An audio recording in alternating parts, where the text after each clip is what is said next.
Passamos a apresentar...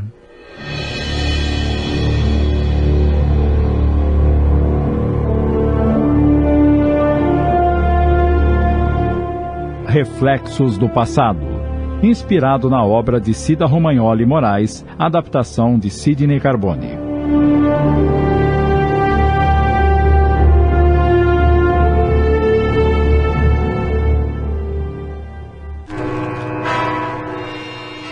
A senhora Luísa de Souza não fez nada ilícito. E o que faz ter essa certeza, doutor? Sei o que estou dizendo. Então me responda. De onde veio o dinheiro para montar comércio, enriquecer de uma hora para outra? Estão vendo, senhores? O silêncio é a melhor resposta. Pois eu repito, esta mulher foi comprada pelos Rocha Prado para livrá-los da cadeia pelo crime hediondo que praticaram contra a família de João Eleutério. Minutos depois, restabelecida a ordem... Volto a afirmar que a senhora Luísa de Souza não fez nada ilícito, porque investigamos a sua vida. Ela mesma nos dirá como conseguiu o dinheiro. Por favor, senhora Luísa, a palavra é sua. Meu marido e eu conseguimos deixar a vida de colonos e prosperar, devido a uma herança que uma tia muito rica do meu marido lhe deixara. Investimos o dinheiro ganho no comércio e tivemos sucesso, o que fez dobrar a quantia recebida. Quase ninguém em Nova Luz ficou sabendo desse fato, porque meu marido colocou a loja no nome de nossos filhos, que estudaram e se formaram na capital e retornaram a Nova Luz tão logo entramos em posse do dinheiro. Todos acharam que nossos filhos é que ficaram ricos na capital, nunca suspeitando da herança. Infelizmente, 2 anos depois, meu marido faleceu. Meus filhos se casaram e até hoje tocam o negócio. Como veem, senhores, não há nada de errado na vida de Dona Luísa, que é uma mulher honesta e trabalhadora. Então, por que motivo ela não me denunciou se tinha certeza de que fui eu quem matou a mulher? Ela foi à delegacia antes de qualquer coisa. Denunciou o fato ao Dr. Calado, que não tomou nenhuma providência para descobrir quem era o senhor. A pedido do senhor Lucas, o delegado colocou uma pedra em cima da história, e inclusive a suspeita recaiu principalmente sobre Geraldo. Porém, a senhora Luísa conhecia o Mascate da Roça e dissera que não fora ele quem vira matar Joana. Mesmo assim, o Dr. Calado manteve o Geraldo preso mais como um bode expiatório do que pela denúncia de roubo. E qual o motivo que eu teria para assassinar alguém que sequer conhecia? Incriminar o senhor Lucas e seus irmãos? Por que motivo? Pelo assassinato de seu pai, Paulo Pinto de Andrade, que fora comprar as terras da família Rocha Prado. Um murmúrio de admiração e surpresa ecoou pela sala. Foram necessários vários minutos de pedidos de silêncio. Foi como se houvessem soltado uma bomba naquele lugar. Restabelecida a ordem... Isto tudo não passa de meras cogitações. Temos ainda outra prova que considero irrefutável. Geraldo nunca escreveu aquela carta. Ele era uma pessoa comunicativa, falante, porém sem cultura. Não conseguiria escrever com tanta correção gramatical. Além disso, há outro detalhe que não nos deixa o menor sinal de dúvida. A letra da carta é sua, Sr. Paulo Pinto de Andrade Júnior. O investigador, Sr. Antônio Miranda, comprovou isso ao lhe pedir para escrever dados sobre a caixinha de música. Já que o senhor se julga tão esperto, poderia me explicar como a caixinha de música foi parar em minhas mãos? Esta foi a parte mais fácil de ser descoberta. O dono da pensão onde o senhor se hospeda quando vem a Nova Luz disse que o senhor sempre era visto com Geraldo e que várias vezes viu insistir em comprar a caixinha, mas que ele dizia que não a venderia por preço nenhum. Porém, um dia, ele deixou um recado para o senhor, dizendo que resolvera vender a caixinha. Como ele a havia deixado cair e quebrara o seu mecanismo, sentiu-se desgostoso e decidiu vendê-la, inclusive porque a oferta era irrecusável. Dias depois, o dono da pensão viu o senhor subindo para o quarto com a caixinha de música na mão e ainda lhe deu os parabéns por haver dobrado o Geraldo. Mas o senhor Lucas Rocha Prado achou os documentos do Geraldo perto do galpão. E além disso, vários colonos viram Geraldo com os objetos roubados. Isto foi muito pesquisado. O senhor Antônio Miranda entrevistou todos os colonos da fazenda, inclusive os que já não trabalham lá. E todos foram unânimes em afirmar não ter visto Geraldo naquele dia. Lembraram de terem visto realmente um homem desconhecido carregando alguns artefatos de couro, mas não o identificaram como sendo o mascate da roça. Aí vem, mais uma vez, a confirmação de seu envolvimento, inclusive da intenção de desviar do senhor a atenção de uma possível investigação. Eu confesso que não estou entendendo onde o senhor quer chegar. Sabe sim, senhor Paulo. Não adianta mais tentar convencer ninguém de sua inocência. Quanto aos documentos, o senhor deve estar bem lembrado da discussão que teve com Geraldo no refeitório da pensão. Geraldo lhe pedia aos altos brados que lhe devolvesse seus documentos e fotos de sua família, que havia esquecido dentro da caixinha de música. O senhor, também exaltado, dizia que não achara nenhum documento e que, se estavam dentro da caixinha, haviam caído sem que percebesse. Para provar isso, poderemos chamar alguns empregados da pensão que estavam servindo o almoço naquele momento e assistiram à discussão. Eles se encontram neste recinto. Se o senhor insistir em negar, o chamaremos para confirmar o fato. E então? Está bem, chega. Vou contar tudo o que se passou naquele dia. Já estava desconfiado de que fora a família Rocha Prado que assassinara o meu pai e roubara o seu dinheiro. Durante muitos dias fiquei de campana pelas imediações do galpão da fazenda, pois eu sabia que era ali que os irmãos se reuniam para uma conversa mais íntima, longe dos ouvidos de Dona Lisete. Esta informação me foi passada por Geraldo, que virava e mexia e estava por aquelas bandas, vendendo as suas tralhas. Naquele dia ouvi a conversa dos irmãos, tal como coloquei na carta, que supostamente fora escrita pelo mascate da roça. Fiquei indignado com a frieza com que falavam do meu velho, e de arma em punho já me preparava para assassiná-los quando apareceram duas crianças e uma mulher. Estavam sorridentes e cantarolavam. Sentaram-se debaixo de uma árvore para descansarem. Foi aí que os três homens a viram e pensaram que elas tinham ouvido a sua conversa. O resto, o senhor já sabe. Mas por que o senhor precisava matar uma inocente para se vingar dos assassinos? Estamos apresentando Reflexos do Passado. Voltamos a apresentar Reflexos do Passado, adaptação de Sidney Carbone.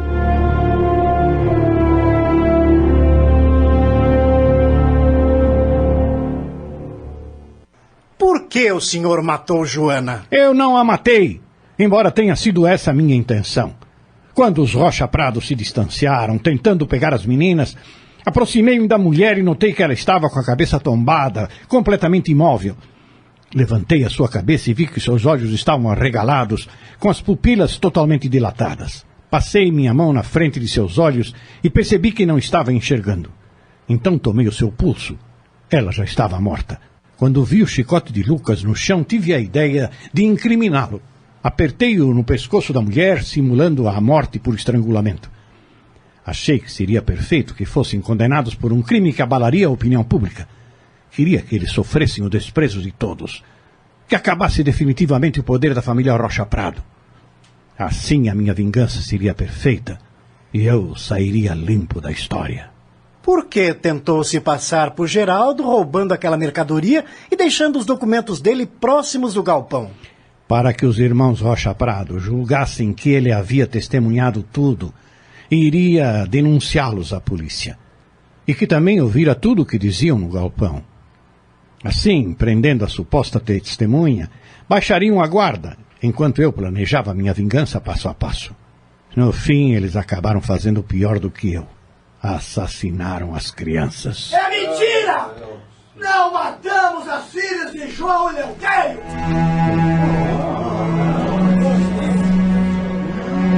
Era a voz de Roberto que, transtornado, perdeu o controle e disparou para cima de Homero Mendonça, tentando golpeá-lo com um peso de papel que agarrou da mesa dos advogados. Detenham esse homem!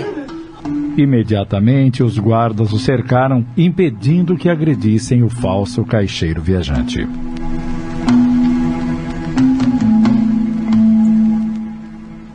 Roberto, vencido, sentou-se na cadeira das testemunhas e, chorando descontrolado, confessou.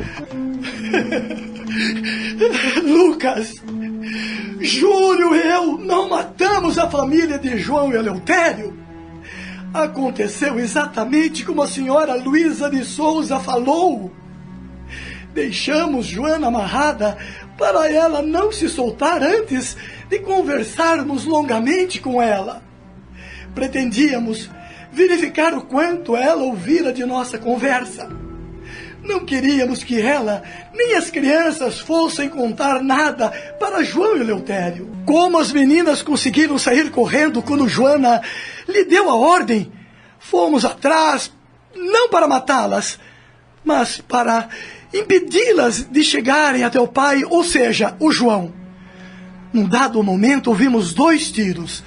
Assustadíssimas, elas se descontrolaram e, em vez de pararem ou correrem na direção da lavoura onde ficava sua casa, pegaram o caminho errado e, cada vez mais rápido, se dirigiram para o penhasco.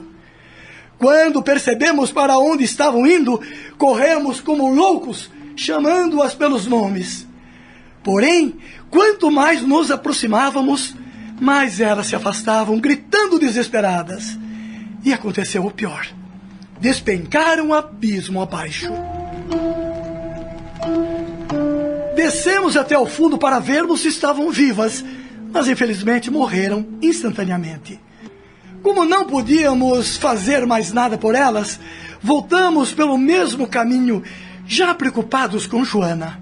Ao chegarmos, lá estava ela morta, com o chicote de Lucas ainda no pescoço. Entramos em pânico e Lucas achou melhor atirá-la no despenhadeiro junto com as filhas para não levantar suspeitas sobre nós. Mesmo assim, Lucas exigiu que retornássemos para Nova Luz no dia seguinte, bem cedo, antes das buscas se iniciarem. E assim fizemos.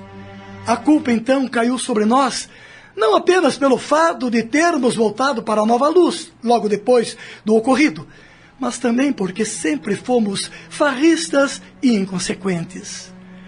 O nosso único crime foi haver aceitado a ideia de Lucas para sairmos de uma situação financeira difícil.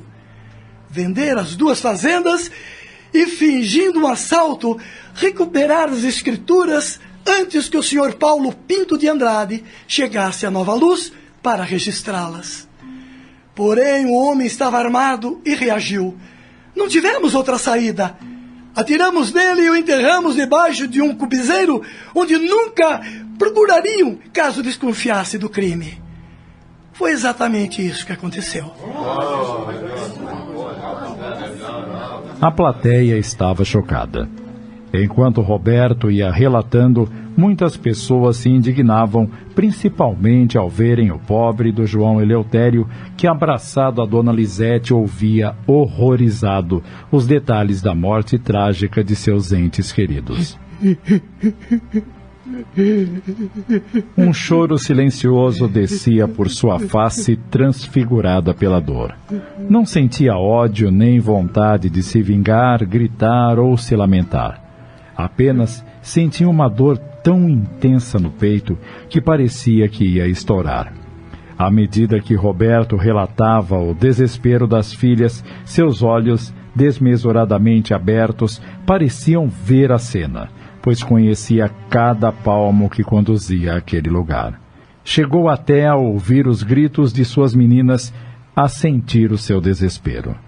Imaginou o sofrimento atroz de Joana, sabendo que as filhas estavam sendo perseguidas por 3 adultos que gritavam e atiravam. Imaginava o coração de Joana sangrando de dor tal como o dele agora. Acalme-se, senhor João. Resta o consolo de saber que a justiça será feita finalmente. Lisete procurava consolá-lo, também se sentindo chocada pelo relato e mais ainda pela covardia de Lucas, que não pestanejara em se aproveitar da fraqueza de uma mulher e de 2 crianças. Ao ouvir sobre o plano de recuperarem as escrituras das fazendas, sentiu que seu marido sempre fora um estranho para ela. Sabia que era violento, intolerante, irracível, mas chegar a este extremo era quase inacreditável. Parece que estou vivendo um pesadelo, meu Deus. Intimamente acalentava a esperança de tudo ter sido apenas uma trama elaborada por alguém que queria se vingar de alguma atitude drástica que seu marido costumava ter, como o Jânio, por exemplo. Mas chegar a este ponto era demais para ela.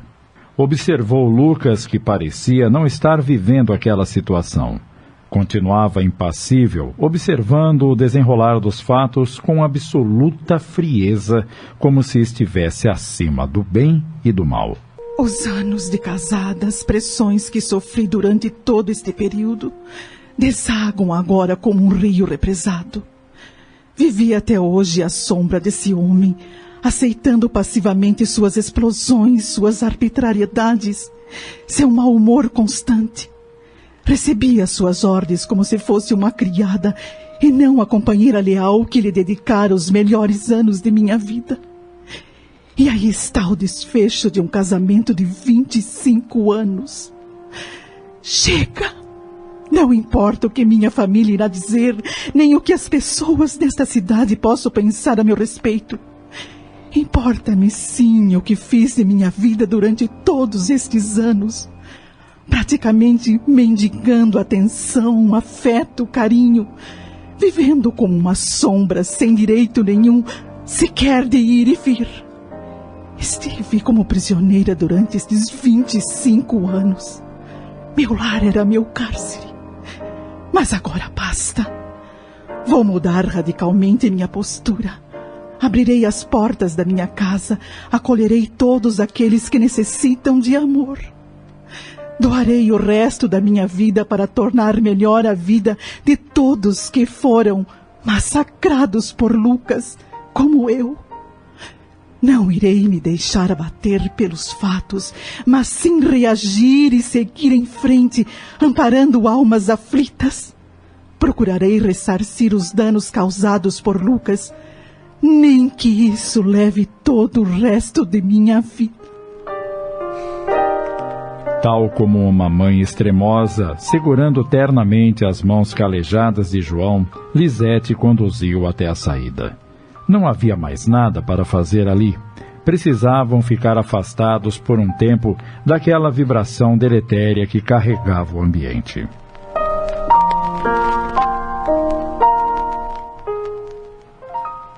Mas a audiência preliminar não havia sido concluída.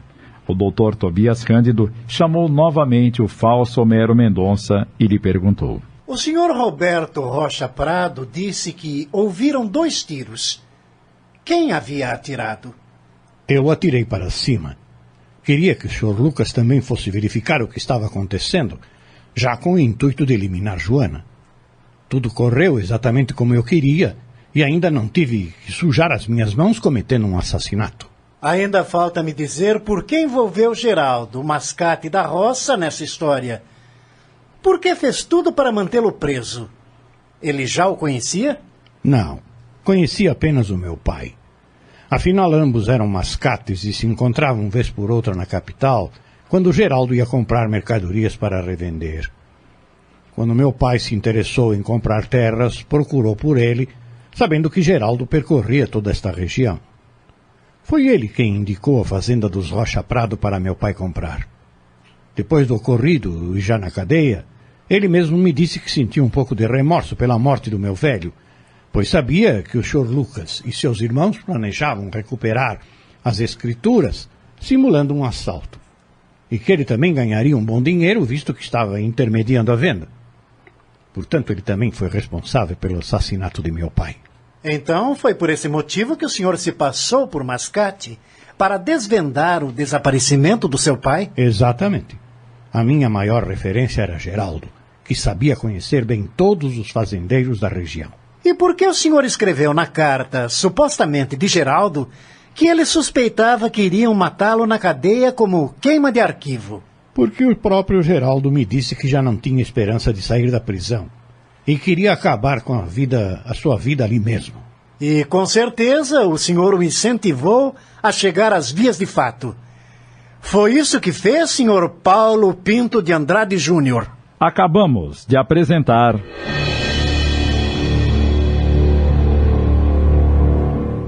Reflexos do Passado, minissérie em 15 capítulos, inspirado na obra de Cida Romagnoli Moraes, adaptação Sidney Carbone.